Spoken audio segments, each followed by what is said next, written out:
누가복음 16장 1절부터 18절 말씀입니다. 많이 깁니다. 1절부터 18절이기 때문에 많이 깁니다. 제가 봉독할게요. 또한 제자들에게 이르시되 어떤 부자에게 청지기가 있는데 그가 주인의 소유를 허비한다는 말이 그 주인에게 들린지라. 주인이 저를 불러 가로되 내가 내게 대하여 들은 이 말이 어찌니뇨. 내 보던 일을 세마라. 청지기 사모를 계속하지 못하리라 하니 청지기가 속으로 이르되 주인이 내 직분을 빼앗았으니 내가 무엇을 할꼬. 땅을 파자니 힘이 없고 빌어먹자니 부끄럽구나. 내가 할 일을 알았도다. 이렇게 하면 직분을 빼앗긴 후에 저희가 나를 자기 집으로 영접하리라 하고 주인에게 빚진 자를 낱낱이 불러다가 먼저 온 자에게 이르되 내가 내 주인에게 얼마를 졌느뇨. 말하되 기름 100마리니이다. 가로되 여기 내 증서를 가지고 빨리 앉아 50이라 쓰라 하고. 7절 또 다른 이에게 이르되 너는 얼마를 졌느뇨. 가로되 밀 100석이니이다. 이르되 여기 내 증서를 가지고 80이라 쓰라 하였는지라. 주인이 이 옳지 않은 청지기가 이를 지혜 있게 하였으므로 칭찬하였으니 이 세대의 아들들이 자기 시대에 있어서는 빛의 아들들보다 더 지혜로우니라. 내가 너에게 말하노니 불의의 제물로 친구를 사귀라. 그리하면 없어질 때에 저희가 영원한 초소로 너희를 영접하리라. 지극히 작은 것에 충성된 자는 큰 것에도 충성되고 지극히 작은 것에 불의한 자는 큰 것에도 불의하니라. 너희가 만일 불의한 제물에 충성치 아니하면 누가 참된 것으로 너희에게 맡기겠느냐. 너희가 만일 남의 것에 충성치 아니하면 누가 너희 것을 너희에게 주겠느냐.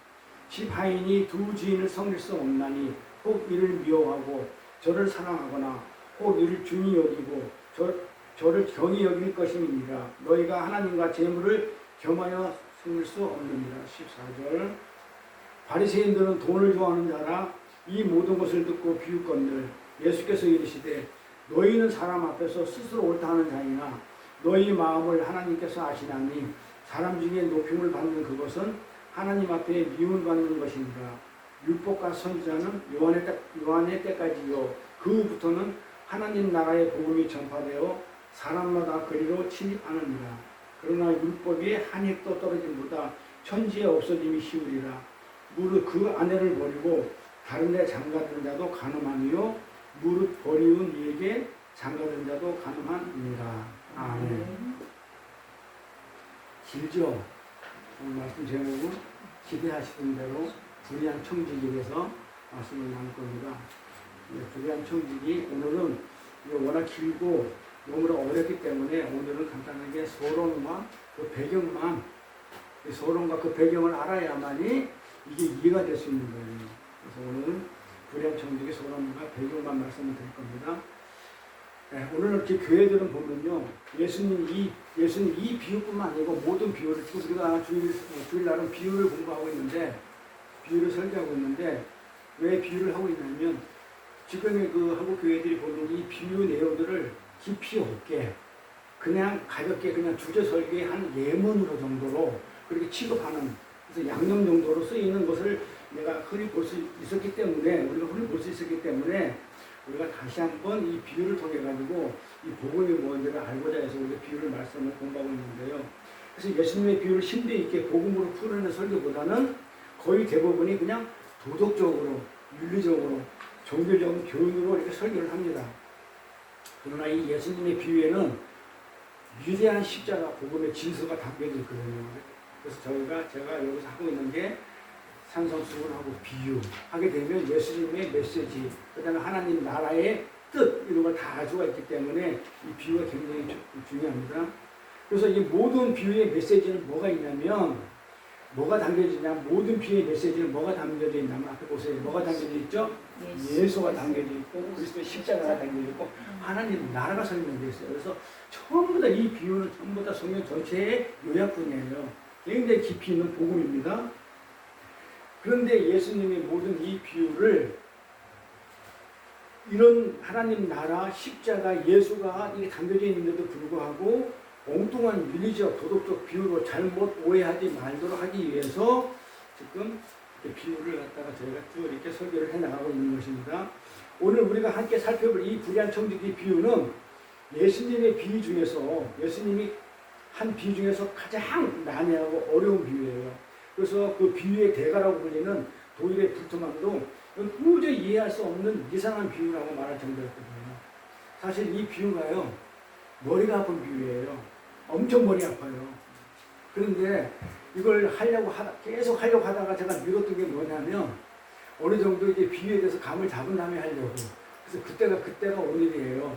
그래서 오늘 이제 불의한 청지기 비유를 하게 되는데, 이 비유를 설명하기 위해서 사실은 우리가 뭘 공부를 했냐면, 탕자의 비유 했어요. 그래서 우리가 또 그 다음에 달란트 비유를 했어요. 기억나십니까? 사실은 이 불의한 청지기 비유를 하기 위해서 그 잃어버린 양의 비유도 했고, 그 다음에 잃어버린 달란트 비유도 했고, 그 다음에 또 뭐였냐면 돌아온 탕자 비유를 했어요. 이게 서론이었어요, 비유에. 이걸 하기 위해서, 그러니까 본론이 뭐냐면 이 불의한 청지기를 하기 위해서 사실은 앞에 우리가 이렇게 말씀을 나눴던 것은 서론 부분이에요. 자, 누가복음 15장부터 16장까지가 예수님이 연달아서 내린 비유예요. 그러니까 누가복음 15장부터 16장까지가 다 하나로 연결된 비유 내용이에요. 자, 15장 처음에 나오는 첫 번째 비유가 어떤 비유냐면 잃어버린 양의 비유예요. 그렇죠? 성경 한번 찾아보세요. 그 다음에 두 번째가 뭐냐면 달란트 비유였죠? 네? 잃어버린 달란트 비유였잖아요. 달란트 비유. 세 번째가 뭐였냐면 탕자 비유에서 돌아온 탕자 비유예요. 다 연결된 거예요. 네 번째가 뭐냐면 지금 오늘 불의한 청지기 비유예요. 그렇죠? 그 다음에 여섯 번째가 무슨 비유예요? 부자와 거지 나사로의 비유예요. 이걸로 끝이 나요. 부자와 거지 나사로 비유로 끝이 나요. 자, 그러면 이거는 한 주제를 가지고 있어요. 연달아 된 비유예요.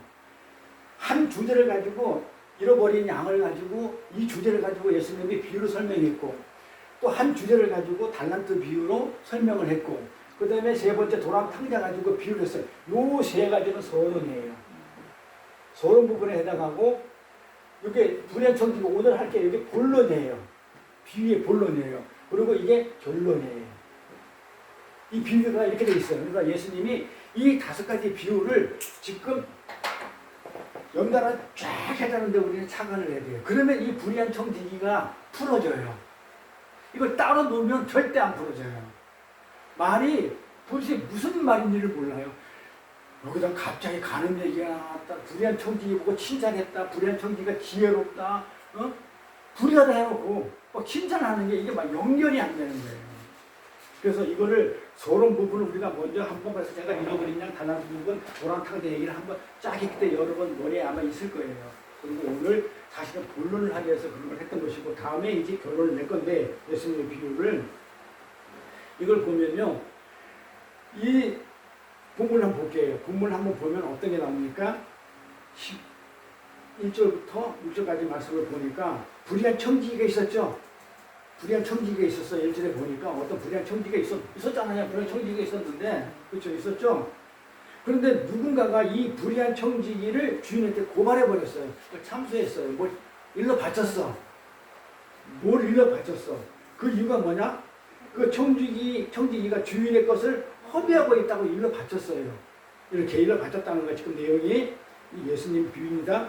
그래서 예수님이 비유로 말씀하신 본문 내용 중에 실제로 그 청지기가 주인의 소유를 허비했는지 아닌지에 대해서는 설명이 안 돼 있어요.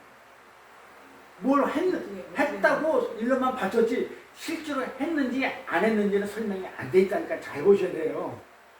그리고 우리가 그러면 했다고 여기지는데 설명이 안 됐어. 그냥 누가 일러 바쳤어. 허위로 일러 바칠 수 있는 거잖아요. 그런 설명은 안 돼 있어요. 그냥 1절에 보니까 그냥 주인에게 참소가 고발이 들어왔고, 주인은 그 고발 내용을 또 확인도 안 하죠. 보세요. 내용을 보면 주인은 그래 네가 얼마나 훔쳤는데 뭘 어떻게 했는데 구체적으로 아무 내용도 없이 어떻게 그냥 진위를 확보하지 않지 확인해 보지도 않고 어떻게 한다? 2절에 보니까 그냥 총리를 불러가지고 그만둬 이러죠. 네가 하던 일을 정리하고 그 일을 손을 떼 이런단 말이에요. 이 내용을 보니까. 그렇죠? 근데 우리는 불의한 청지기가 뭘 허비했다고 하는데 내용이 없어요. 허비했는지 안 했는지 몰라요. 그냥 손을 떼라고 그냥 해고 통지를 했단 말이에요. 그러니까 3절에 보니까 청지기가 고민을 하죠. 청지기가 고민을 합니다. 그 일을 그만두게 되면 할 일이 별로 없는 거예요. 할 수 있는 일이 별로 없을 것 같았기 때문에 고민을 해요. 우리가 장기나 바둑을 뜨면 한참 생각한다고 장구한다고 그러면 오랫동안 생각하는 거야. 장구 그때 뭐 하냐면 악수 뜬다는 얘기였어요. 장구 그때 악수 뜬다고 청지기가 고민 끝에 뭘 하냐면 자신이 맞다 갈라야 된 장부를 들고 와가지고 채무자를 낱낱이 하나하나 부르죠. 그러고 나서 이자를 깎아주죠. 어떻게 이자를 깎아줘요? 이제 이자를 깎아주는 방법이 또 나와 있다고 설명할게요. 자, 이자를 깎아주는데 이 부분을 어떤 학자들, 신학자들이 어떻게 풀고 있냐면 이 청지기가 깎아준, 이 삭감해준 이자는 본래 누구 몫이다? 이자는 원금은 주인 거고 이자는 청지기 몫이기 때문에 깎아줘도 아무런 문제가 없다. 그건 청지기 수수였다. 이렇게 얘기를 하는 신학자가 있어요. 아니죠? 그러나 그때 당시에 고대시대에 관련된 그 신비성이 전혀 없는 얘기예요. 당시 청지기들은요, 그렇게 많은 몫의 수수를 받아 챙길 수 있는 사람들이 아니었어요. 당시 고리대금이라는 거, 이자를 놓고 이런 것들은 아예 어떻게 됐냐면 율법에서 금지됐기 때문에 이자를 받을 수가 없었어요. 그러니까 신빙성이 없는 내용이에요. 그런데 그런 시대에 이 용의주의한 유대인들은 어떻게 하냐면 율법으로 이자를 못 받게 돼 있는데도 불구하고 이자를 못 받으니까 이자를 어디다 얹어요? 원금에다가 올려버리는 거예요. 그걸 원금이라고 계산하는 거야. 용의주의하게 유대인들이. 그러니까 돈이나 물건을 빌려줄 때 미리 이자까지 있잖아요. 합산해가지고 원금이라고 해가지고 차임서를 받아버렸단 말이에요. 근데 요즘 사채업자들이 선이자를 떼고 차임서를 갖다 원금 쓰듯이 똑같은 내용이에요. 업자들이랑. 그렇게 그대로 정말 그런 방식으로 썼는데 아까 보니까 뭐라고 그러죠? 올리브 기름을 본문에 보니까 올리브 기름을 얼마를 탕감해줘요? 100만을 빌려간 차임서는 어떻게 썼냐면 100마리라고 나와있죠. 100말. 올리브 기름. 백석이라고 나와요? 기름이? 밀은 80석이고 잘 보세요. 자, 기름은 100마리라고 나와요. 올리브유. 그런데 얼마라고 쓰라고 얘기해요? 50마리라고 쓰리라고 해요. 50이라고 써놔야 돼요. 다시. 이게 무슨 말이에요? 자, 근데 밀은 얼마예요? 밀은 100마리인데 80이라고 써야 돼. 이게 무슨 말이에요? 무엇이라고요? 본래가 50이었었어요. 본래가 50이었다니까 그럼 이자가 얼마라고요? 50이라는 얘기예요. 그래서 100이라고 쓴 거예요. 그러니까 몇 프로 이자였다? 100%짜리였단 말이에요. 이자가 100%짜리를 쓴 거예요. 실제 원금은 50마리였는데 차용주서 어떻게 받았냐면 이자를 50을 더해가지고 100만으로 차용주서를 받았었어. 근데 이걸 받고 있던 걸 갖다가 100만을 갚아야 되는데 이자까지 갚아야 되는데 청지기가 어떻게 하면 부연 청지기가 50만을 재어버리고 원금 50만만 돼. 50만만 써! 이렇게 된 거예요. 그럼 밀은? 그럼 몇 프로예요? 25%죠? 25%잖아요. 그래서 밀의 이자는 25%였고 기름의 이자는 100%였다. 이렇게 계산을 하는 거예요. 이걸 보고 계산을 하는 거예요. 그러니까 이걸 갖다가 우리가 그냥 계산 안 하고 대충 읽으니까는 너무 많이 깎아줬네 그러는데 원금이 50이었고 원금이 얼마였냐면 80이었다는 거예요. 그래서 밀의 이자는 그때 당시에 25%였고 그 다음에 그 올리브 이자, 기름 이자는 100%였다. 이 말입니다. 그 청지기가 채무자를 불러가지고 이 이자 부분을 깎아주죠. 50이라 쓰고 80이라 썼으니까 이자를 다 깎아주는 거예요. 그런데 아무리 청지기가 관리를 하지만 그 장부는 누구 것이었어요? 주인 것이잖아요. 그 채권 또한 이자 또한 누구 거예요? 주인의 권리고 주인의 자산이에요. 그런데 청지기가 지 마음대로 이자를 깎아주고 하면 되겠어요? 깎아주고 나서 어떻게 청지기가 그 깎아주고 해고당한 이후에 깎아주고 나서 자기의 삶을 준비하죠. 그렇죠? 우리는 여기에서 너무 서둘러 뭘 얘기하냐면 16절. 우리는 8절 볼게요. 8절과 9절. 우리는 이 대목에서 너무 서둘러서 주인의 돈으로 이자잖아. 주인 거잖아, 이자. 그걸 가지고 다가올 미래를 준비하는 그 이자를 자기가 떼어먹는 거잖아요. 떼어먹고 자기 미래를 준비하는 이 청지기 행위를 청지기 행위를 뭐라고 했냐면 이 세상에서 우리에게 주어진 은사나 그 다음에 뭡니까? 물질로 불의한 재물로 주인 거잖아요. 이걸로 친구를 삼아란 말이에요. 불의한 주인 것을 떼먹고 친구를 사귀라. 친구를 사귐으로 말미암아 하나님 나라를 준비하는 우리 주어진 은사나 물질이나 이런 걸 가지고 어떻게 하라고요? 친구를 사귐으로 말미암아 미리 하나님 나라를 자기 미래를 준비하는 것처럼 하나님 나라를 준비하는 이 행위하고 연결시켜가지고 어떻게 얘기를 하냐면 하나님이 기뻐하는 지혜다 이렇게 풀어나간단 말이에요. 보통 이렇게 해요. 제가 이 불의한 청지기에 대한 책을 갖다가 한두 번 본 게 아니에요. 전부 다 이런 식으로 풀어요. 그게 맞아요? 어떤 점에서 안 맞아요? 그러니까 너희들이 갖고 있는 그 힘, 노력, 에너지, 재능, 돈으로 하나님의 백성을 잘 설교 내용에 전부 다 그 하나님의 백성 자녀들을 하나님이 택한 자녀를 잘 섬겨가지고 나중에 그들이 하나님 나라에 가게 되면 어떻게 해요? 너희들이 하나님한테 칭찬을 받는다 라고 결론 짓는다고요. 전부 다 그렇듯하게. 이게 그 말이에요? 틀린 말이라고 하진 않아요. 그런데 그거하고는 비교도 안 돼요. 이 앞뒤 문목회에서 이 불의한 청지기 이야기는요, 그거하고 비교할 수 없을 정도로 엄청난 감동적인 복음의 메시지를 담고 있어요. 그리고 먼저 이 비유가 어떤 문맥 속에, 그러기 위해서는 이 비유가 어떤 문맥 속에 있는지를 알아야 이 내용이 풀어져요. 이 답이 아니라는 거예요. 그러면 오늘 이 비유는 우리가 전에 말씀드렸던 그 잃어버린 양의 비유, 드라크마의 비유, 탕자의 비유에 연속적으로 지금 이어지는 비유잖아요. 네 번째 비유니까. 연속으로 이어지는 비유예요. 마치 이것도 마찬가지 예수님이 사마리아 여인 중에 있는 비유인데 이 비유는 어떻게 결론 나냐면 이 바로 이 이어지는 비유가 뭐냐면 거지 나사로 부자의 비유로 결론을 맺게 됩니다. 그렇죠? 자, 우리는 예수님께서 누가복음 15장과 16장에 기록된 이 5개의 비유를 아까 얘기한 것처럼 어떡하라고요? 연속적으로 말씀하신 것에 우리는 주의 깊게 봐야 돼요. 이 청지기 비유는 예수님께서 연속으로 말씀하신 5개의 비유 중에서 몇 번째 비유냐면 4번째 비유입니다.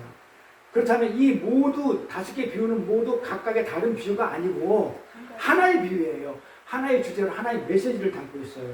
이게 하나의 맥으로 통하고 있다는 그런 말이 되거든요. 우리는 그 5개의 비유 중에서 서론에 해당하는 3가지 비유에 대해서 전에 말씀드린 바 있어요. 거기에 메시지가 뭐였어요? 기억나요? 거기에 대한 우리가 공부를 했는데 이 3가지 비유, 잃어버린 양 비유, 달란트 비유, 돌아온 탕자 비유의 메시지가 뭐였어요? 주제가 뭐였어요? 돌아온 탕자는 아버지고 뭐였다? 그게 아버지가 뭐냐면 은혜죠. 그 다음에 뭐 전부 다 돌아왔다는 게 뭐예요? 회개예요. 그래서 아까 회개 찬송을 계속 준비 찬송으로 회개 찬송만 계속 한 거예요. 이 주제가 뭐냐면 회개예요. 봐봐요. 잃어버린 양이 찾아지죠. 찾아졌다는 거는 돌아왔다는 거죠. 회개가 무슨 개냐면 돌아온 걸 회개라고 그래요. 무슨 용서해주는 게 회개가 아니에요. 그러니까 회개는 돌아오는 거예요. 주인한테 다시 돌아오는 거. 그래서 전부 다 잃어버린 양이 잃어버렸다가 주인한테 오기 때문에 회개고, 달란트 잃어버린 달란트 주인이 찾으니까 찾는 것도 돌아왔기 때문에 회개고, 돌아온 탕자도 전부 다 회개하고 돌아오는 거예요. 전부 다 주제가 같은 주제예요. 그러면 이 주제도 뭐겠어요? 똑같이 회개해요. 이 불의한 청지기도 주제가 회개예요. 그리고 은혜예요. 누가? 주인이 누구였다고요? 잃어버린 찾은 사람이 누구예요? 주인이죠. 달란트는 누가 찾아요? 주인이죠. 돌아온 탕자도 누가요? 아버지가 주인이죠. 그 은혜. 그러니까 전부 다 이 불의한 청지기도 주인이 누구다? 똑같은 내용이에요. 이제 여기에 이 서론 부분의 배경을 이렇게 알고 있으면 이 불의한 청지기가 풀려요. 그런데 이것만 딱 다른 것 하면 죽어도 못 풀어요. 이 말 했다가 저 말 했다가 도저히 이 말이 무슨 말인가 이 말이 무슨 말인가 이렇게 해요. 그래서 거기에 대한 메시지는 회개하고 하나님의 선택에 의해서 선택의 은혜와 긍휼을 가는 것이었어요. 그 99마리 양, 잃어버린 양 할 때 99마리 회개할 것이 99마리 양을 버려둔 채 잃어버린 양. 잃어버린 양이 뭐냐면 사실은 선택된 양이죠. 하나님이 선택한 양을 찾아야 돼. 그 양이 없으면 하늘나라가 완성이 안 되니까 그 선택된 양 한 마리 찾는 거예요. 그 잃어버린 양, 선택된 그 한 마리 양을 찾아 나선 목자의 이야기였단 말이에요. 그 목자 안에 하나님을 대입시켜버린 목자의 이야기. 그리고 누구에게서 찾아졌어요? 주인에게서 찾아진 그 양이 찾아짐을 뭐라고 얘기하냐면 돌아왔으니까 그거를 뭐라고 하냐면 회개라는 말로 감사하죠. 회개로 돌아왔다는 거예요. 회개. 근데 누가 한 거예요? 누가 한 거예요? 주인이 찾아온 건데 그걸 어떻게 표현하냐면 돌아왔기 때문에 회개하고 왔다고 그러는 거예요. 양은 누가 찾았어요? 잃어버린 양. 주인이 찾았잖아요. 내버려둬서는 안 들어갔다니까요. 안 들어왔는데 양은 하나님이 찾으셨는데 주인이 찾으셨는데 양은 제 갈 길로 갔다고 그래요. 이사야서 보면 그러죠. 양은 제 갈 길로 갔을 뿐이라고 그래요. 우리 탄양도 그런 거라고 했어요. 제 갈 길로 간 것뿐이 없는데 주님이 그 양을 자진해서 찾아가지고 뭐라고 했냐면 돌아왔기 때문에 회개했다고 인정해 주는 거예요. 그러면 드라크마 비유도 마찬가지예요. 드라크마 비유 그 동전도 누가 찾아요? 주인이 찾잖아요. 그걸 은혜해가지고 회개한 것이라 그렇게 똑같이 가르쳐주고 있었거든요. 거기서 우리는 회개의 정의를 내리게 될 수 있어요. 자, 그럼 회개가 뭔지 한번 볼까요? 그럼 회개가 뭔지 봐야 돼요. 우리가 알고 있는 그런 회개가 천지사예요. 자, 회개는 뭐예요? 자, 지금 한번 답이 나왔어요. 회개를 한번 설명할 수 있는 사람. 회개는 누가 하는 거예요? 내가 하는 거예요? 맞아요. 근데 우리는 전부 다 내가 회개한다고 생각해. 잘못된 거죠. 회개는 누가 하는 거예요? 주인이 하는 거예요. 주인이 찾아서 그런데 그걸 나보고 회개했다고 여겨주는 거예요. 그게 은혜가 되어버려요. 주인이 찾아와 돌아오게끔 했는데도 불구하고 내가 마치 돌아온 것처럼 내게 해가고 돌아온 것처럼 나보고 네가 회개해서 내가 너한테 은혜를 베풀었다. 이렇게 공과를 누구한테 돌려준다? 우리한테 주는 거죠. 실제 회개는 누가 하는 거예요? 주인이 한 거예요. 회개시킨 거예요. 자, 회개를 한번 볼게요. 내가 정리해놨으니까 한번 봅시다. 회개는 뭐예요? 이 세상이죠. 이 세상의 힘의 원리 속에 있는 이 세상에 던져진 우리 선택된 우리들을 하나님의 백성들을 찾아 나서신 그 예수님이 찾아있잖아요. 예수님이 찾잖아요.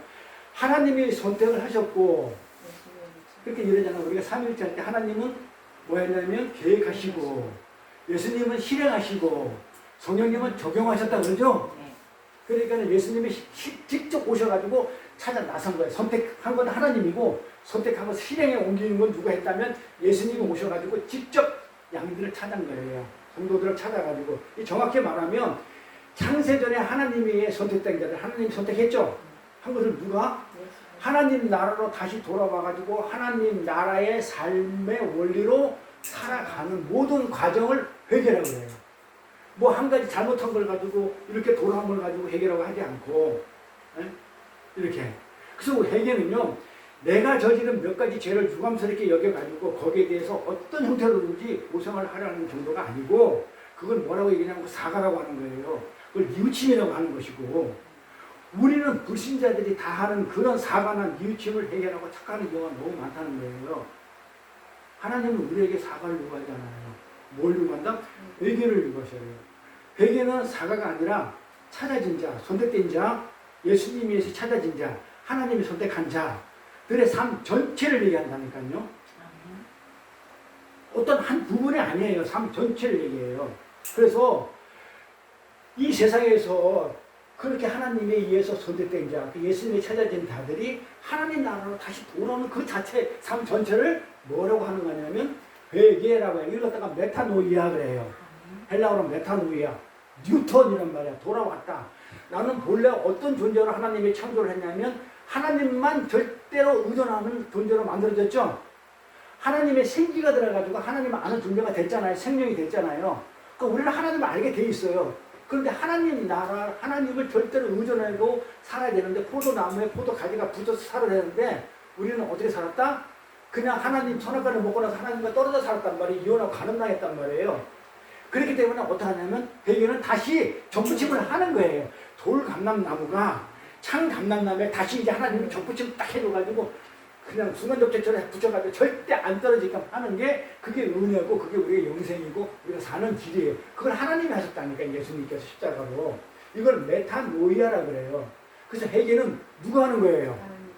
하나님이 선택해가지고 하나님이 찾아서 잃어버린 양을 찾아서 잡아오니까 하나님 나라로 주님도 왔기 때문에 얘기잖아요. 그러니까 찾은 게 하나님이죠. 그 다음에 부르신 것도 누구예요? 오라고. 하나님이죠. 그러니까 하나님이 주도하시는 게 회개예요. 그러니까 회개의 주도권은 누구한테 있다? 하나님한테 있다는 거예요. 우리는 이 부분을 정확하게 알고 이렇게 가야 돼요. 그래서 우리가 흔히 알고 있는 그 탕자의 비유라고 부르는 그 비유 속에서 둘째 아들이 아버지께 돌아오죠. 이걸 회개라고 했잖아. 아버지한테 돌아오는 일, 즉 회개하는 일에 누가 개입했어요? 아버지가 개입했잖아요. 아버지가 개입했다는 것을 바로 앞부분 두 가지 비유를 통해서 추론할 수 있어요. 왜냐하면 잃어버린 양 찾아오는 것도 아버지가 했고 주인이 했고, 잃어버린 동전 찾아오는 것도 주인이 했고, 돌아오게끔 한 것. 그러니까 그것도 아버지가, 탕자 비유도 아버지가 돌아오게끔 한 것. 이렇게 추론할 수 있는 거예요. 우리는 이렇게 하나님에 의해서 찾아지기 전까지는, 탕자에 의해서 어떻게 돼요? 대지우리죠. 이 세상이. 이 대지우리라는 것과 또 이 세상에서 추구하는 게 뭐였다고요? 권력, 명예, 돈, 힘, 가치 뭐 이런 것들이잖아요. 이게 성경을 뭐라고 그래요? 지엄열매라고 했단 말이에요. 자, 돌아온 탕자의 얘기에서 지금 그 돼지우리 속에서 뭘 먹고 있어요? 탕자가. 둘째 아들이 지엄열매 먹고 있죠. 그럼 세상에 먹는 열매예요. 그 지엄열매가 뭐다? 돈, 권력, 명예 뭐 세상 것들, 그걸 추구하면서 사는 것. 그게 가만히 쳐다보니까 그게 세상이 돼지우리였더라. 하나님 나라하고는 비교가 안 되는, 하나님 나라 측에서 보면 돼지우리였더라. 그러니까 우리 돼지가 보면 그 맛있는 거 먹으려고 서로 돼지 꾹꾹 대고 싸우는 그 모습이 하늘에서 쳐다보니까 그게 바로 우리 모습이더라. 돼지우리에 있는 우리 모습이다. 그걸 둘째 아들이 알고 돌아온단 말이에요. 이렇게. 그래서 우리는 하나님이 찾아지기 전까지는, 선택받기 전까지는 어떻게 해요? 이 세상에서 그게 단절로 산다는 거예요. 돼지우리 안에서. 근데 그걸 깨닫고 하나님 은혜를 깨닫고 하나님 아버지를 떠나서는, 은혜를 떠나서는 세상의 힘을 추구하며 사는 것이 돼지라는 것, 짐승이라는 것을 처절하게 배우고 경험하고 깨달아 아는 과정을 겪어야 한다는 게 지금 이 비유의 내용이에요. 그걸 깨닫고 그렇게 회개하고 들어와야 된다는 거예요. 하나님 나라로. 그래서 우리 이 세상 걸 갖다가 우리가 해서 목적으로 두고 말씀을 전한다든지 이러면 성경이 도덕책, 윤리책이 되고 안 된다는 얘기예요. 성경은 하늘나라이니까. 그러니까 이 세상은, 성경은 뭐냐면 이 세상은 돼지우리야. 진짜는 아버지 나라가 진짜 세상이야. 그건 그 천국이라 얘기하잖아요. 그래서 우리는 하나님의 은혜를 떠나서는 도저히 안 된다. 은혜가 없으면 내가 짐승의 삶을 살 수밖에 없다는 것을 알고 깨닫고 배우고 가는 과정이 이 땅에서 삶의 삶이에요. 그래서 그걸 예수님께서 비유를 지금 설명해 주고 있는 거예요. 그게 비유 메시지니까. 근데 우리는 경험상 그렇게 하나님 아버지에서 찾아졌죠. 우리가 지금 찾아졌잖아요. 우리가 저부터. 근데 그 다음에 우리가 어떤 사람 살아요? 찾아졌는데도 역시 돼지우리 사람 살아요. 세상 거 추구하고 산다니까요. 그렇죠? 세상 지음 열매가 좋아가지고 그거 돈과 명예, 권력을 따라간단 말이에요. 우리는 아버지에서 찾아졌는데도 불구하고, 선택됐는데도 불구하고 이 세상의 힘은 지은 열매를 쟁취하고 쟁취하고 추구하는 그런 돼지 삶을 계속 살게 된다는 것을 우리는 인정해야 된다는 거예요. 이 비유를 통해서 그 나를 보게 되는 거예요. 인정할 수 없어요. 그래서 우리는 회개하고 구원 받았잖아요. 받았지만 우리의 삶 속에서 보면은 계속 돼지의 삶이 계속 어떻게 돼요? 발각되어 버리죠. 내 안에 있어요. 저도 있어요. 어떻게 없어요? 육신을 입고 있는데 있죠. 그래서 계속 돼지의 삶이 자꾸 하나님은 어떻게 돼요? 자꾸 발각시키고 폭로시키고 있는 거예요. 우리는 회개하고 구원을 받았다니까요. 그럼에도 불구하고 돼지의 삶을 사는 것이 자꾸 노출이 돼요. 응? 육신을 벗기 전까지는 어쩔 수 없어요. 그러나 이 모든 우리가 그렇게 살지만 이 실수로 넘어지 이것까지 전부 다 하나님이 어떻게 한다고요? 은혜로 긍휼로 품어 안으시죠? 그게 돌아온 탕자에서 아들을 품어 안는 거예요. 그게 넘어지는 아들을 품어 안는 거예요. 그래서 아버지는 더 교묘하게 자신의 추악함을 감추고 있는 게 누구였다? 둘째 아들보다 큰 아들이죠. 큰 아들은 뭐 했어요? 아버지 곁을 안 떠났어요. 아버지 재산도 허비하지 않았어요. 뭐 했어요? 아버지 곁에서 열심히 일했어요. 뭐 하려고? 가봐달라고. 또 안 그러면 아버지 인정받으려고 내 거를 갖다가 만들기 위해서 욕심으로. 그렇죠? 진짜 아버지가 좋아서 붙은 게 아니고 내 욕심을 채우려고 붙어있으니까 아주 교묘하죠. 아주 약소하죠. 그 더 추악함을 감추고 있는 큰아들까지도 하나님 어떻게 돼요? 아들을 품어주죠. 우리가 그렇게 노출이 돼요. 우리가 정말 구원을 받았고 회개에서 구원을 받았는데 불구하고 우리가 여전히 돼지 삶을 산다는 것은 우리가 폭로 당한다니까요. 저부터. 어떻게 해. 없이 못 사는데 그렇죠? 안 그래 그렇죠? 근데 사도 바울처럼 어떻게 해요? 나를 좀 자꾸 치죠. 조금씩 쳐 내려가는 거죠. 욕심을 한꺼번에 못 내려놔요. 그러니까 조금씩 세상과 내려놓는 그런 훈련을 갖다가 다듬면서 폭로 당하고 있는 거예요. 그렇게 하나님의 은혜는 잃어버린 양과 잃어버린 드라크마, 잃어버린 둘째 아들, 잃어버린 첫째 아들을 찾아 나서는 누가 적극적으로 역동적인 은혜의 얘기예요. 회개해서 돌아올 수 있는 그 회개를 시키는 은혜의 얘기예요. 그것이 두 아들과 아버지 도락탕자의 비유였거든요. 그 두 아들과 아버지 이야기가 끝나자마자 이어지는 게 바로 오늘 본문의 내용이에요. 자, 그런 문맥 속에서 이 불의한 청지기를 갖다가 이해하려고 하면 그런 문맥을 갖다가 먼저 알고 이 불의한 청지기를 읽어야 돼요. 이해를 하면 이제 슬슬 풀려요. 이런 문맥 속에서 끝나자마자 연이어 나오는 게 오늘 불의한 청지기 본문 이야기입니다. 그러면 이렇게 일관성 있게 쭉 내려오는 그 주제 메시지 구도 안에서 뜬금없이 불의한 친구, 불의한 재물로 친구를 사귀자 이래버리면 말이 안 맞죠. 앞뒤가 안 맞죠. 은혜 얘기하고 그 다음에 회개 얘기를 하는데 갑자기 불의한 재물로 친구를 사귀자. 아까 얘기한 것처럼 여러분들이 은사와 능력을 동원해가지고 그걸 가지고 열심히 섬겨가지고 하늘나라에 가서 칭찬을 받으세요. 이런 내용이 나와버리면 안 되죠. 그렇게 해석을 해버리면. 그래서 안 되는 해석이에요. 앞뒤 문맥으로. 지금까지 하나님의 은혜를 말하면서 아버지를 드러냈잖아요. 지금까지. 아버지를 지금 주인공으로 드러내고 있잖아요. 그래서 도랑 탕자에도 주인공이 탕자가 아니고 아버지였었어요. 주인이었단 말이에요. 그러니까 지금까지 아버지를 드러내고 아버지를 나타내고 있었는데 갑자기 불의한 재물로 친구를 사귀라 이래 돼버리면 은혜에서 뭘로 빠져요? 행위가 돼버려요. 지금까지 아버지의 은혜를 지금 계속 설명하고 나왔는데 여기 와가지고 불의한 재물로 친구를 사겨. 그럼 그 칭찬 받아야 되면 행위가 돼버려요. 행위로 바뀌는 건데 그럼 문맥상 안 맞아버려요. 이해하시겠죠? 그래서 본문 비유도 뭘 끄집어내야 되냐면 은혜를 끄집어내야 돼요. 그러니까 너희들이 갖고 있는 힘이나 재능, 돈으로 하나님의 백성을 잘 섬겨가지고 하나님 나라에 가서 칭찬받으라는 말이 아닌 것이에요. 근데 대부분 다 이렇게 풀어요. 내가 책을 많이 봤는데도 전부 다 이렇게 풀려 있어요. 근데 이 비유 그렇게 정확한 비유가 아니에요. 그러면 한번 풀어보잔 말이에요. 자, 두 아들 도랑은 탕자에 비유해서 둘째 아들이 어떻게 살았어요? 허랑방탕하게 살았단 말이에요. 허랑방탕하게 살았다거든요. 자, 오늘 비유, 청지기에 비유해서는 어떻게 살아요? 이 불의한 청지기가 어떻게 사는지 보세요. 응? 어떻게 살아요? 허비하죠? 허비하면서 살잖아요. 그러면 이 허비라는 단어하고 허랑방탕의 단어가 똑같은 원문을 보면 똑같은 단어예요. 뭐다? 디아스코트 피조 해가지고요. 허랑방탕하다 할 때도 디아스코르 피조. 그 다음에 여기 허비라는 단어도 디아스코르 피조예요. 그러니까 허랑방탕이라는 말하나 허비라는 말은 같은 말이에요. 근데 번역을 그렇게 한 것 뿐이에요. 하나는 허비로 허랑방탕으로 같은 말이에요. 근데 이 스코르 피조가 무슨 얘기냐면 구원이라는 얘기예요. 그러니까 이 디아는 부정사예요. 아니다 이 말. 구원이 아니야 이래 버리는 거예요. 부정사예요. 노. 그러니까 허비하다는 구원이 없어 이 얘기를 하는 거예요. 지금 전부 다 무슨 얘기하고 있냐면 이 청지기 얘기는 전부 다 구원 얘기예요. 회개하면 전부 다 구원해주는 그 얘기예요. 이게 감이 슬슬 잡혀가죠.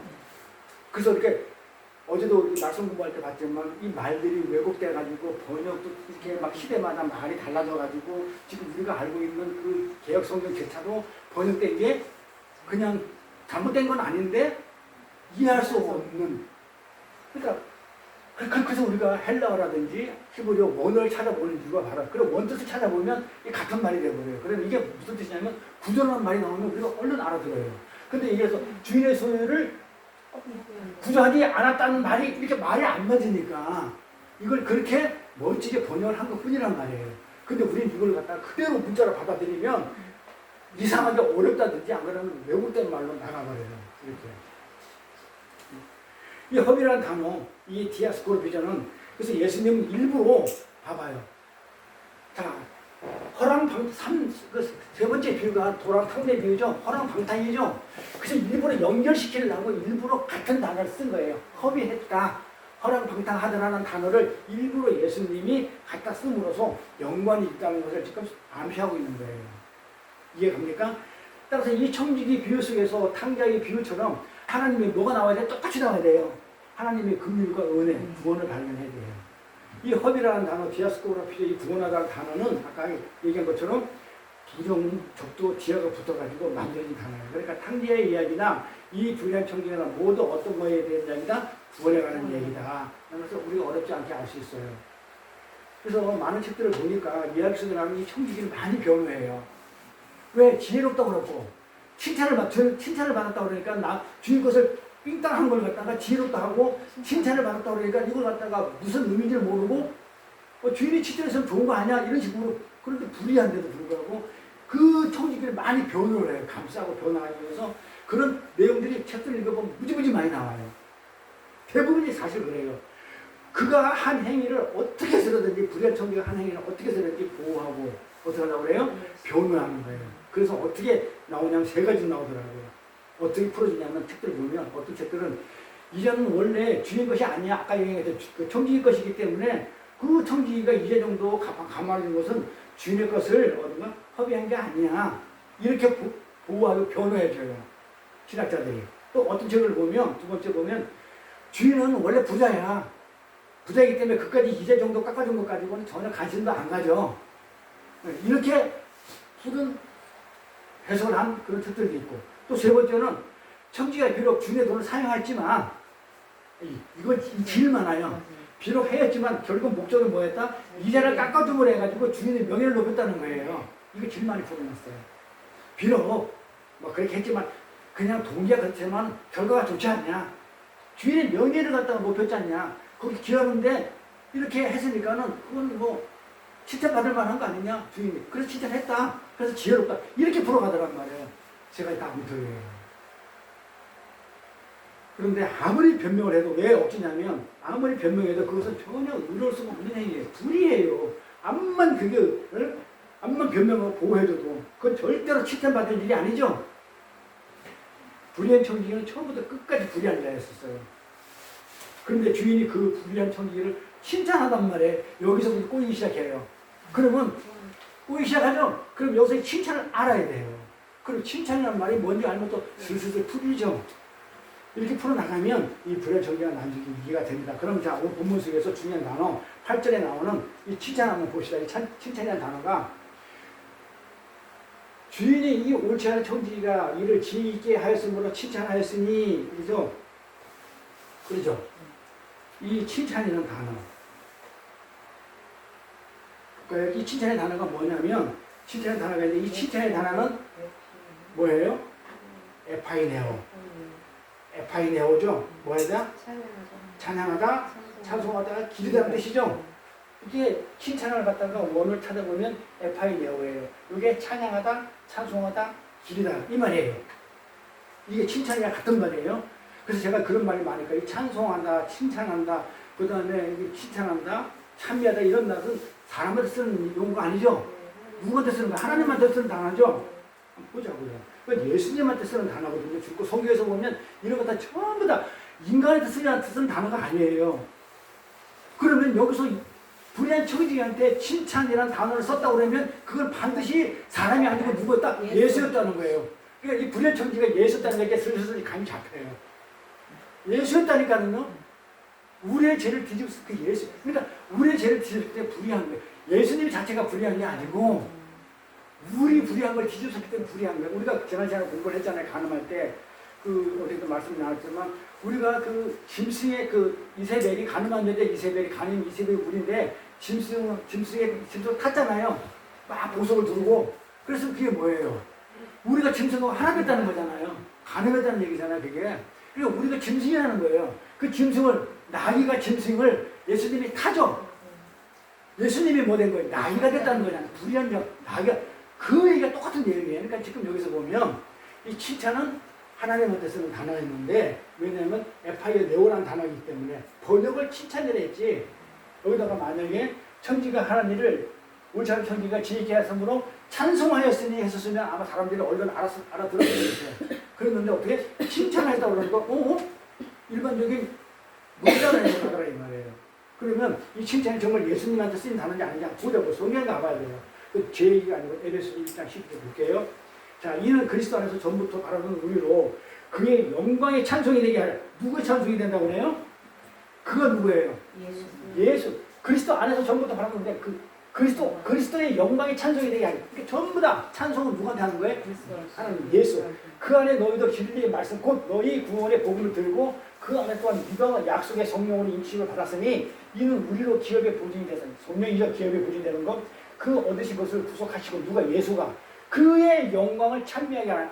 이 여기다 쓴 단어가 똑같이 원어를 갖다가 보면 똑같아요. 에파이네오. 찬미도 에파이네오. 똑같이 썼어요. 그러니까 조금 전에 불의한 청기 있을 때도 칭찬도 에파이네오라는 원어로 써 있어요. 성경 찾아보면. 같은 말이에요. 그러면 우리는 거기서 이제 슬슬 뭔가 이제 실마리가 풀리는 거야. 이 불의한 청기가 예수인데 높을 게 없어요, 우리가. 이렇게 하나씩 항상 풀어나가면. 여기에 찬송, 찬미라는 단어 전부 다 칭찬하는 단어 똑같은 거. 그럼 계시록 한번 더 가볼게요. 여기만 있는 게 아니에요. 계시록 가볼게요.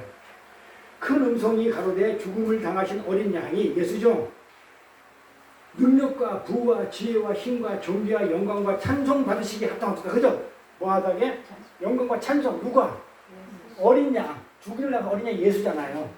찬송 받으시기에 합당합니다. 또 내가 들으니 하늘이 위에 땅 위에 있는 땅 아래 바다 위에 또 가운데 모든 만물이 가는데 보좌에 앉으신 이가 누구죠? 예수죠. 어린 양에게 전부 다 뭐 한다고요? 찬송과 존귀와 영광을 돌린다고 그러죠. 그러니까 예수한테만 찬송을 돌려. 하나님한테만 찬송은 네.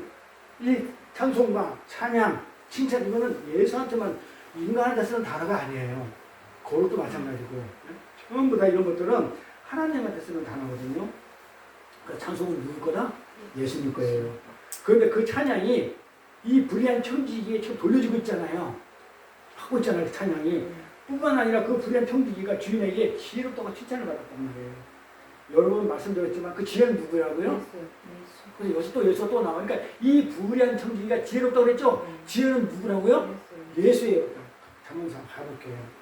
지혜가 예수인지 아닌지. 대저 지혜는 진주보다 나은 거로 쭉 내가 원하는 거 비교할 수 없습니다. 나 지혜는 예수죠? 명철로 주소를 삼으면 명철하시죠? 지식과 근신을 찾아온나니 여호와의 경외하는 것은 나를 미워하는 것이다. 나는 도망가 악한 행실 미워하느니라. 내게는 돌아가. 전부 다 쭉 누굴 얘기해요? 나를 사랑하는 자들이 나의 사랑을 입으면 나를 간절히 찾는 자가 나를 만날 것이니라. 전부 다 나를 보고 하나님을 받았듯이 전부 다 예수 얘기해줘. 지혜가 누구라고요? 예수예요. 그러면 여기만 있느냐? 한번 더 볼게요. 많이 있는데도 한 두 가지만 찾아볼게요. 잠언 3장. 지혜를 얻는 자와 명철을 얻는 자는 복이 있나니. 그러니까 예수를 믿으면 복이 있다는 거예요. 쉽게 얘기하면. 이는 지혜를 얻는 것이 은을 얻는 것보다 낫고 이익의 정금보다 나으니라. 지혜는 진리보다 귀하니 너희 사모하는 모든 것으로 이에 비교할 수 없도다. 그 우편선에는 장수가 있고 그 좌편선에는 부귀가 있나니 그 길은 즐거운 길이요 그 첩경은 다 평강이다. 평강이 예수죠. 평강이 예수. 살롬. 지혜는 그 얻은 자에게 생명나무라 그래요. 생명나무가 요한복음에 가면 예수예요. 생명을 가진 나무가 요한복음의 생명나무가 뭐라고 하니 예수라고 써요. 이 예수가 지혜라고 아주 성경에 명확하게 이렇게 말씀을 딱 답을 줘요. 그런데 무슨 성경에 나오는 얘기 성경을 풀지 않고 어떤 국어 사전이라든지 세상의 학문을 풀어버리면 틀릴 수도 있어요. 반드시 성경에 답이 있어요. 없는 게 아니고. 이렇게 지혜는 생명나무를 요한복음에서 예수를 말한다고 했기 때문에 지혜는 예수를 말하는 건 맞아요. 근데 이 청지기가 지혜롭대. 예수라는 거예요. 그리고 칭찬을 받았대. 찬송을 받았대. 예수예요. 불의 청지기가. 이렇게 해서 이제 왜 예수인지를 갖다가 이제 풀어나가면 되겠죠. 근데 따라서 이 지혜로운 불의한 청지기는 주인의 것을 허비한 범법자를 지칭하죠. 불의한 자니까. 그러면서 다른 한편으로 그 안에 예수 그리스도를 상징으로 담고 있다는 거예요. 이해갑니까? 이제? 그렇다면 이 불의한 청지기가 어떤 모양으로 예수 그리스도의 지혜를 담고 있는지 알아내겠죠. 그게 이제 풀면 돼요. 어떤 모양의 불의한 청지기가 예수의 그 지혜를 담고 있는지를 알고 우리는 이 비유에서 예수 그리스도와 하나님의 긍휼을 찾아내기 위해서는 거지 나사로 비유와 결론 나 있는 것 요걸 하기 위해서는 이 결론이 나와 있는 요 중간에 어떤 문맥이 들어가 있어요. 불의한 청지기 내용하고 거짓 나사로의 결론을 맺기 요 사이에 어떤 문맥이 하나 딱 들어가 있는데 거짓 나사로 비유가 성경 보면 나와 있죠. 사이에 밑도 끝도 없이 당혹스럽게 등장하는 예수님의 불의 설명이 하나 들어가 있죠. 뭐죠? 집 하인이 두 진을 섬길 수 없다는지 뭐 이상한 이런 얘기가 들어가 있어요. 그러니까 불의한 청지기하고는 아무 내용 상관없고 거짓 나사로하고 아무 상관없는 뜬금없는 얘기가 들어가 있어요. 한번 누가 보면 가볼게요. 이걸 알아야만이 이게 풀어지는 거예요. 그래서 이거 하나를 불의한 청지기를 풀기 위해서 얼마나 많은 시간과 많은 성경을 찾아야 되는지 몰라요. 뜬금없이 봐봐요. 12절까지는 뭐였다? 불의한 청지기였어요. 근데 갑자기 13절에 가서 집 하인이 두 진을 섬길 수 없나니 혹 이를 미워하고 저를 사랑하고 혹 이를 중히 여기고 저를 경히 여길 것입니다. 저희가 하나님과 재물을 겸하여 삼을 것도 없다. 아니 봐봐요. 불의한 재물을 갖다가 얘기해놓고 나서 뜬금없이 이런 얘기가 나와요. 바리새인들은 돈을 좋아하는데 갑자기 이 모든 것을 듣고 비웃거늘 예수께서 이르시되 너희는 사람 앞에 스스로 옳다는 자이나 너희 마음을 하나님께서 아시다니 사람 중에 높임을 받는 그것은 하나님 앞에 미움받는 것이니라. 율법과 또 뜬금없이 율법과 선지자가 나와. 뭔 말이야 이게 갑자기. 부진을 섬기면 안 된다. 바리새인들은 재물을 좋아한다. 그러다 갑자기 율법과 선지자 요한에 딱 가있다. 세례 요한이죠. 그후부터는 하나님 나라 복음이 전파돼서 사람마다 그리스도 취하느니라. 그러나 율법의 한 획이 떨어짐보다 천지에 없어짐이 쉬우리라. 무릇 그 아내를 버리고 다른 데 장가가는 자도 가늠하며 무릇 버리고 아니에요. 또 율법 선지자도 갑자기 그 가늠이 왜 나? 이거하고 연결이 돼요 지금? 불의한 청지기하고 거짓 나사로 그 얘기 사이에 들어가 있는 이 내용이 13절부터 18절 내용이 그 연결이 되냐 이 말이에요. 왜 갑자기 율법이 나오고 간음이라는 죄가 거론되고 있냐 이 얘기예요. 이거 풀어야 돼요. 이 부분을 연결고리를 해가지고 19절부터 시작한 거짓 나사로와 부자 비유가 이어지거든요. 요거 다음에 19절부터 거짓 나사로와 비유가 이어지니까 요걸 연결고리를 해서 그래서 풀어지기 때문에 요거를 갖다가 청지기 비유하고 나사로의 비유를 이어주는 아주 중요한 접촉점이에요. 이 부분을 또 이해하려면 또 어디로 가냐 또 성경 또 가야 돼요. 그러니까 뭐 하나 풀기 위해서 자꾸 앞으로 막 가는 거예요. 그러니까 지금 막 어렵다고 생각하는데 오늘 개념이니까 다음 시간에 한 시간 차근차근 풀기로 하고 개념만 잡고 계세요. 불의한 청지기는 예수를 상징하고 불의한 자가 왔는데 그 불의한 자를 예수가 상징하고 있는데 그런데 그 결론은 거짓 나사로하고 부자의 얘기로 결론이 나는데 그게 구원의 얘기고 거짓 나사로하고 부자의 얘기 결론이 나는데 그런데 뜬금없이 부지, 재물, 율법과 선지자, 간은 이게 들어가 있더라. 그럼 이걸 갖다가 뭐지? 하면서 이제 일단 캐시마크 붙이고 넘어갑니다. 자, 그럼 이 본문의 비유를 갖다가 알아듣기, 이해를 하려면 이 배경부터 알아야 돼요. 이 배경이 뭐냐면 이 15장 처음이 배경이거든요. 15장의 배경을 기억해야 되는데 이 비유에 듣는 자가 누구예요? 듣고 있는 자가. 자, 15장 1절부터 가볼게요. 이 15장부터 16절까지가 비유 5가지 비유의 내용이기 때문에 1절 다시 올라간 거예요. 지금 누가 듣고 있어요? 이 다섯 비유의 주된 청자가 누구예요? 주된 청자는 부정한 자를 대표하는 세리제인. 부정한 자 대표가 세리제인이죠. 그리고 율법의 대표인 바리새인들이죠. 서기관들. 근데 그들은 어떻게 해요? 하나님의 긍휼과 은혜만을 구할 수 없는 자타가 인정하는 죄인들하고 자기 의를 의지해서 의를 과시하는 율법의 대표들이죠. 자, 아까 세 가지 비유의 주제가 은혜라고 그랬죠. 그러니까 은혜 없이 못 사는 죄인들하고 은혜가 필요 없어 라고 하는 99마리 양, 은혜가 필요합니다 하는 한 마리 양 같은 지금 내용이에요. 지금 이 청자들이. 자, 듣는 자들의 청자는 부정한 자를 대표하는 세리와 죄인들하고 바리새인과 서기관들인데 이 세리와 죄인들은 하나님의 은혜와 긍휼을 갖다 구할 수밖에 없는 그런 죄인들이에요. 그리고 필요 없다. 자기 의만 있으면 된다는 율법과, 그래서 아까 율법이 나오고 간음 얘기가 나오는 얘기가 왜 중간에 율법과 간음이 나오냐면 지금 이거를 갖다가 지금 청자들이기 때문에 그걸 설명을 해주고 있는 거예요.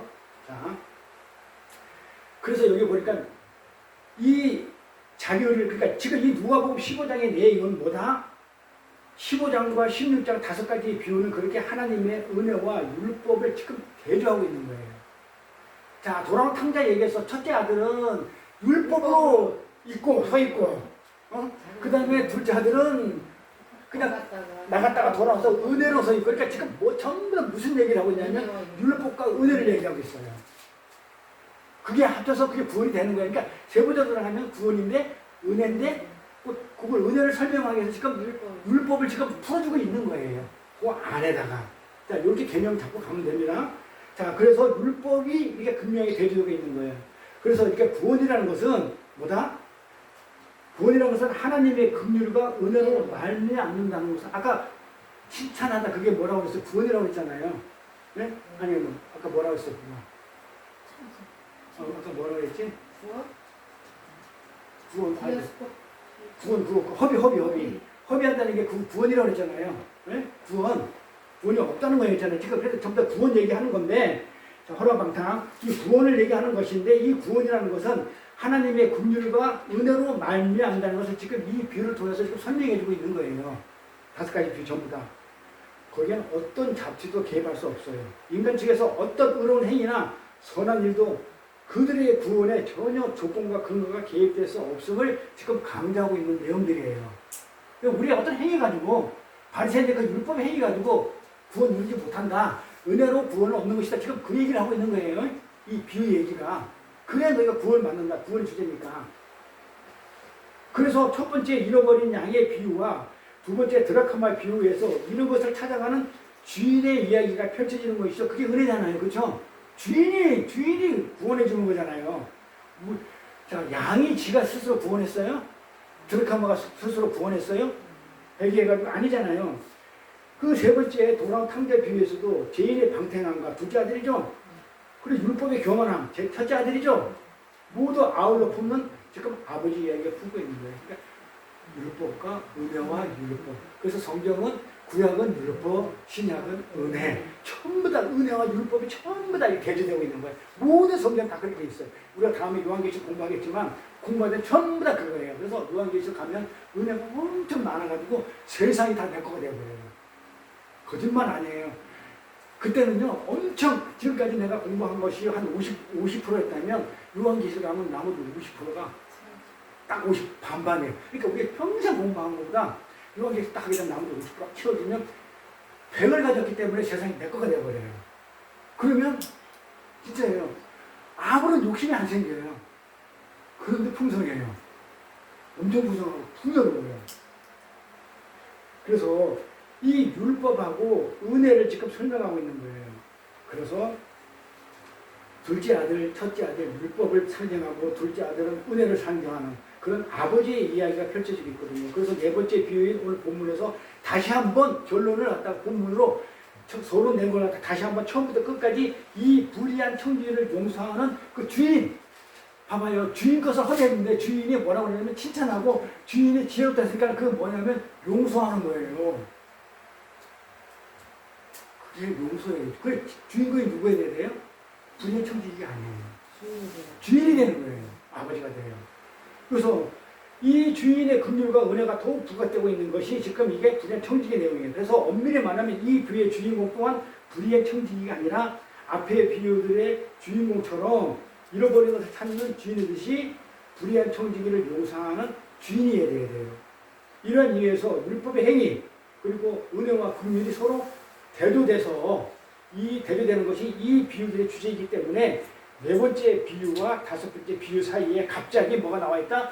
율법을 비교해야 되기 때문에 앞에는 은혜를 얘기했잖아요. 구원. 그래 갑자기 율법이 나와줘야 돼요. 비교를 하려니까. 그래서 요 중간에 요 앞에 보면 그래서 율법의 얘기가 나온 거예요.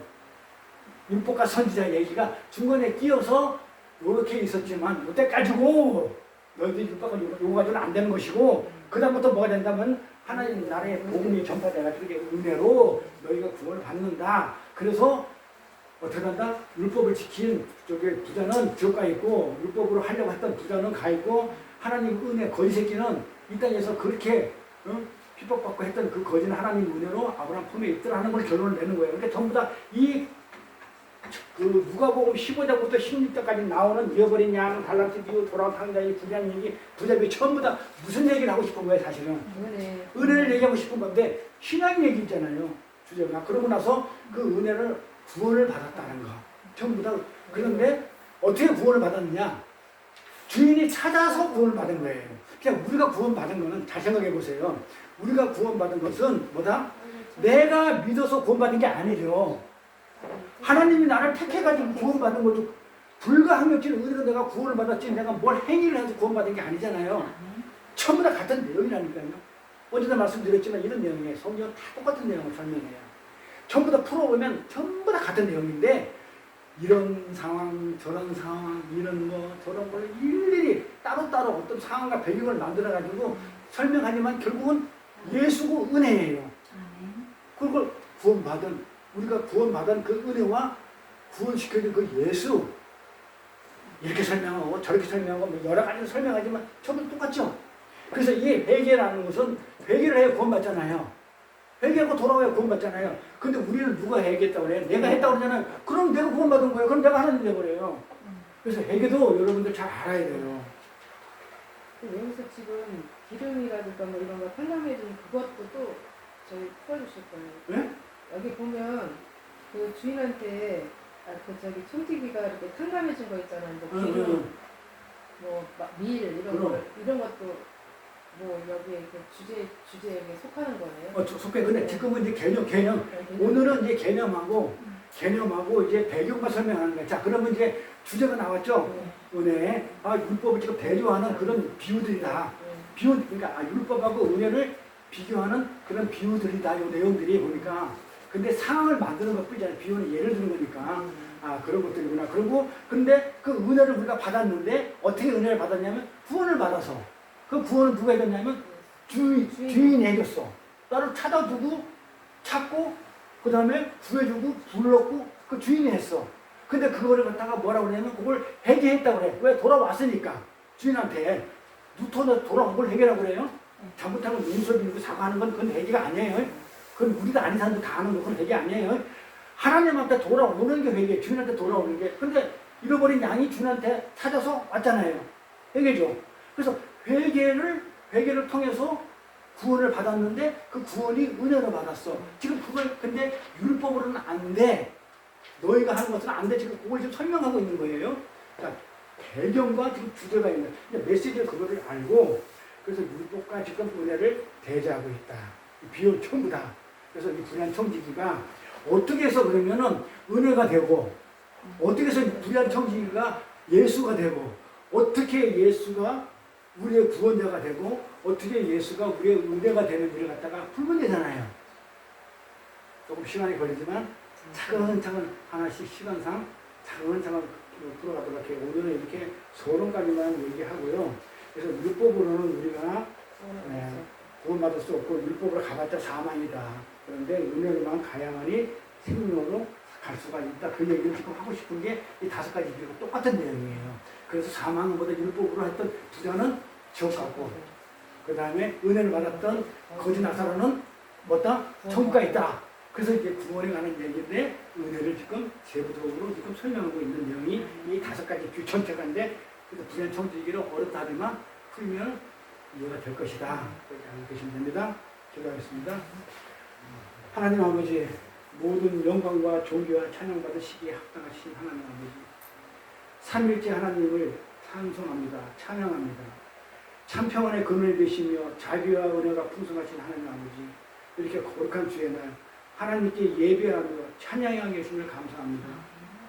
저희들 이 세상에 나그네 길 같은 이 땅에서 이방인으로 살면서 알게 모르게 저지른 그 불의한 것들에 대신하여 하늘의 영광 다 버리시고 이 땅에 오셔서 불의한 청지기가 되어 율법에 의해 대신 죽으셔서 저희를 살려주신 그 대속의 은혜를 생각할 때 우리 자신이 얼마나 무력하고 초라하고 아무것도 아닌 죽은 흑임을 체험하게 됩니다.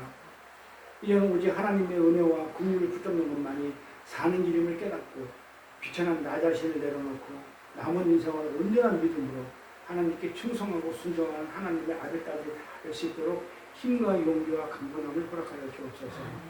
감사드리며 우리 주 예수 그리스도 이름 받들어 기도를 쌓옵나이다. 아멘. 찬송가 290